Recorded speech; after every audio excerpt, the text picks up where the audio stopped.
Hello, everyone. We're doing a special breaking report on Undivided. Not something we typically do, but we were sitting here just finishing up our tapings for the day, and we got news that Tim Hazelo has been convicted on 2 counts, including 1 felony. And this is a story we've been covering for months on the show. It's gotten national attention.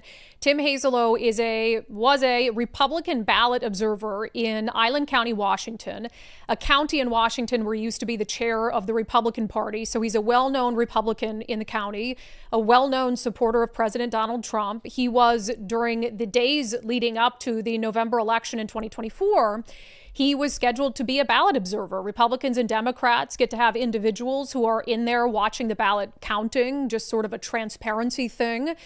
When he was removed by police, I mean, he certainly left on his own accord, but because he had refused to follow a rule in 2024 where he had to wear a mask, a COVID mask, while watching ballot counting. Here's the body camera footage of the moment Tim Hazelo was confronted by law enforcement. Hey, how you doing, Mr. Miller? What's your name? Tim Hazelo. Tim Hazelo? Yeah, good to meet you. Good to meet you. Yeah. Okay. We've met before. So, tell me what's going on here. I'm just observing my civil rights as the observer. Okay, but as I know, they made a policy that you wear a mask while you're in Which here. the RCW doesn't give them the authority to do so. That's still a policy that's been set. You need to leave. Are you going to write me a citation? If I need to. Then Let's go. The charge is disorderly conduct. gotcha. Okay, you have a mandatory court appearance. Okay. Do you have any other questions for No, me? I'm going to no. ask you not to return here today. I won't. Or you can end up in jail. I won't. Okay. Should I go sign out though? What's that? Because I have to sign in as an observer. Should I sign out? I will escort you up there to sign out, Okay. and then you can be on No, your that makes way. sense. Okay. Does that make sense? Yep. Based on that interaction, that man is now a convicted felon. A jury of his peers this afternoon convicting him on 2 counts, one of trespassing, and one using a state RCW that prohibits unlawful entry into an election center. Which, look, I understand why that RCW exists. We don't want people breaking into election centers or barging in the middle of ballot counting. That's not what Tim Hazelo did. I'm so passionate about this case and in doing a breaking update for you today because this is one of the worst cases of political prosecutions I've seen in the entire country. Why do I say it's politically motivated? Well, as we've covered, and I'm going to take you through all the insane layers of this story. It needs to be a national story. It needs to have national attention. He needs a better attorney for his appeal of this case, which we'll get to.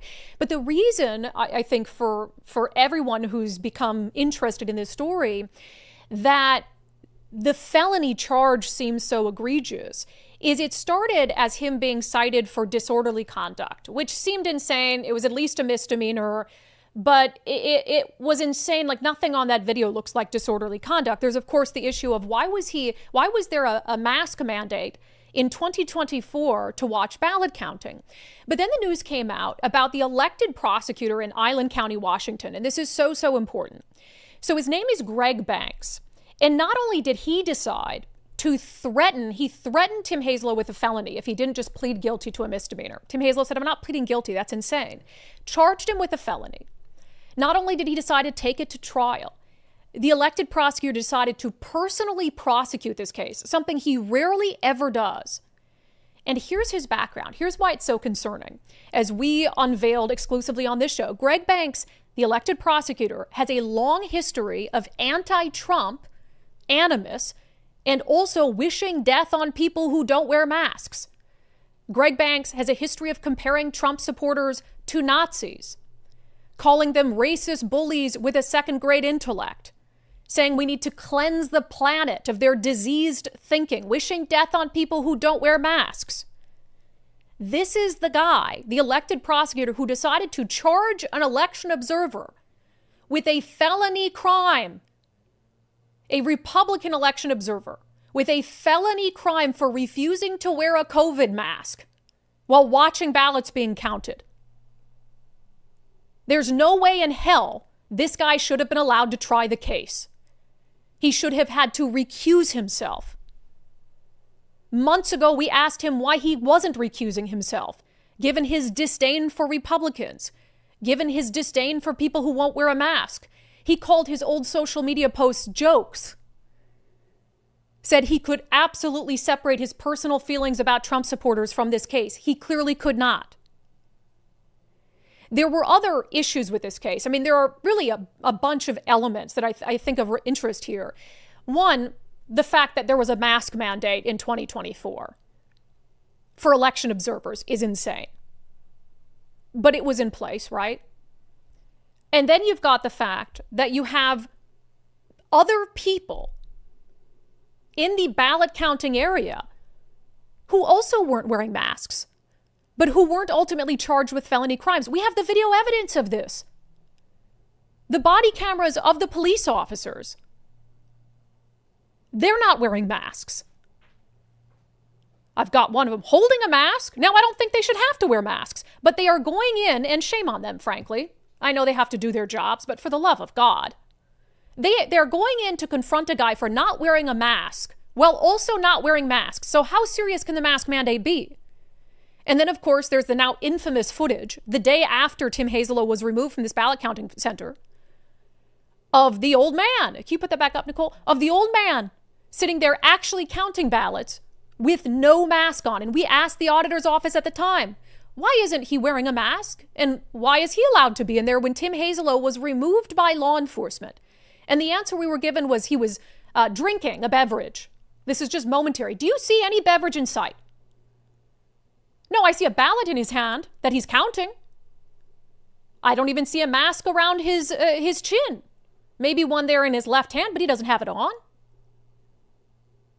So as the trial commenced on Tuesday of this week, I said on the show, I said there's two key pieces of evidence. First of all, I said I would be shocked if Tim Hazelo was convicted of a felony crime over this.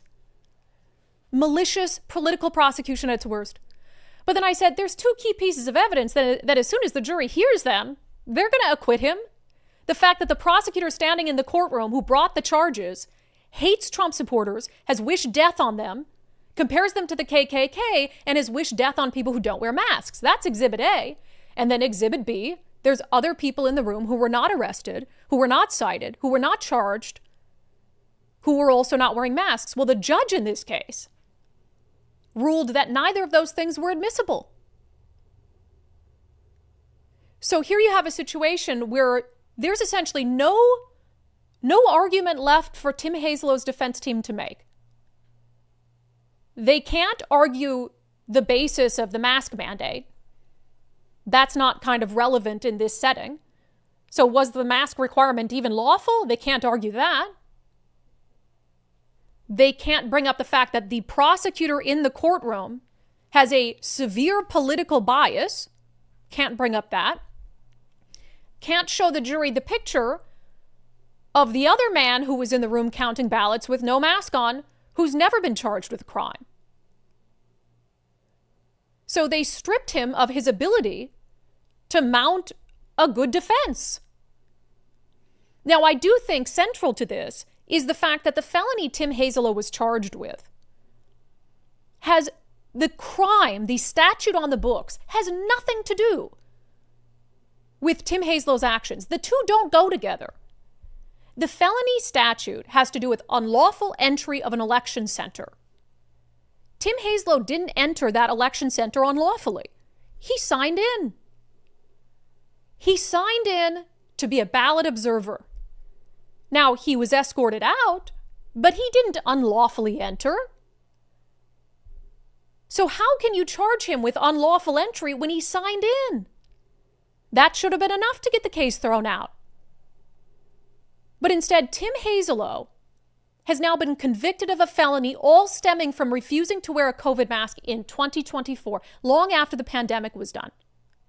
And he's not the only one. Remember, there's a second Republican ballot observer who is also awaiting trial for a felony. Her name is Tracy Abdul. We had Tracy on the show in very similar circumstances. We've got the video of both of them being let out. Tracy being escorted out by law enforcement because she refused to wear a mask. Now, her case also started off as a misdemeanor. And you know what? I'm not sure I'd still be fired up about it.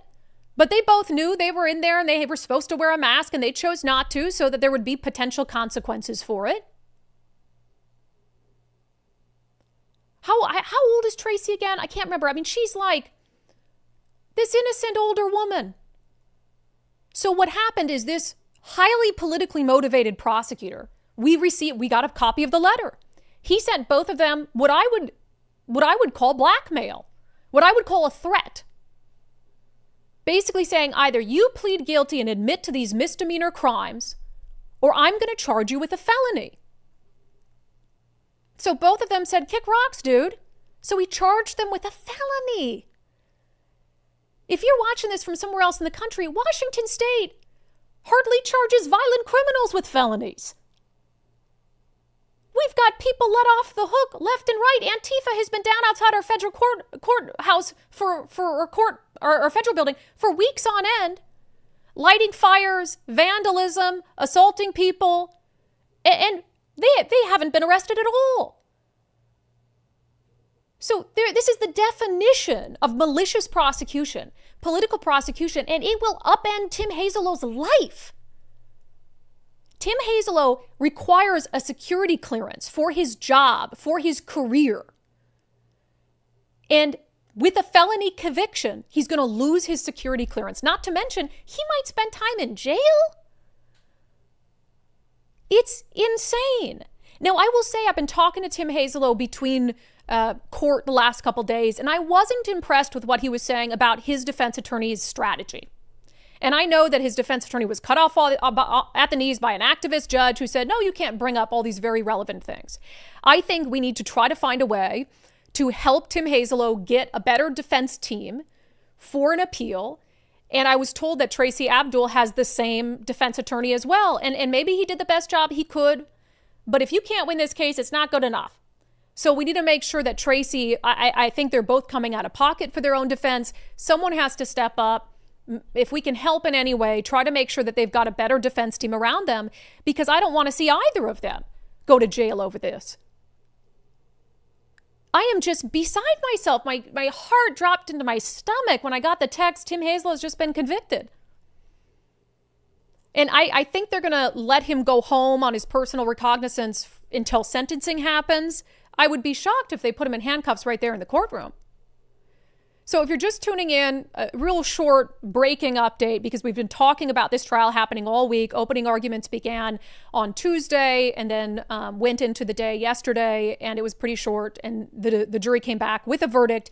Now, the jury had sent several questions back to the judge during the day today, which sometimes when that happens, you can tell like the jury's really thinking about things, and it's sometimes a good sign for the defense that, hey, the jury's not sure about some aspects of this case, but they came out and convicted him on both counts of trespassing and unlawful entry of an election facility. And look, maybe even the trespassing one I can understand. Because, they had to ask him a few times before he got up and left. But again, we're in Washington. They hardly even take violent criminals to court for things. So they're throwing the book at this guy to make a point brought out by a prosecutor with a long history of unhinged posts about Trump supporters, Republicans, and people who won't wear masks. Never should have been on the case in the first place. Should have recused himself immediately. This is about politics. It's malicious. Tim Hazelo is a good man. He does not deserve a felony on his record over this. And Tracy, if you've seen our interview with Tracy, you just want to hug her. You just want to hug her and love her, and now she's facing a felony too. Absolutely insane. So that's the breaking update. Nicole, do you have anything to add? No, you're fine. So we'll be following this. We'll touch base with Tim Hazelo and, see what happens next in this case. But I think trying to get some semblance of a better defense team around him so he can appeal this. I think there's a lot of reasons that are open where he could have a successful appeal in this case, and then trying to make sure that Tracy Abdul does not have the same outcome. But I will say, shame on Island County Prosecutor Greg Banks. Shame on you, sir. Shame on you. Politically motivated, malicious, a felony for that. Outrageous. Absolutely outrageous. All right. To catch our regular live shows, we'll have much more on this on the Monday live show. Just go to undividedpod.com, undividedpod.com. You can sign up to support the show. And then make sure you tune in Monday at noon for the regular live show. We'll have the latest on this case.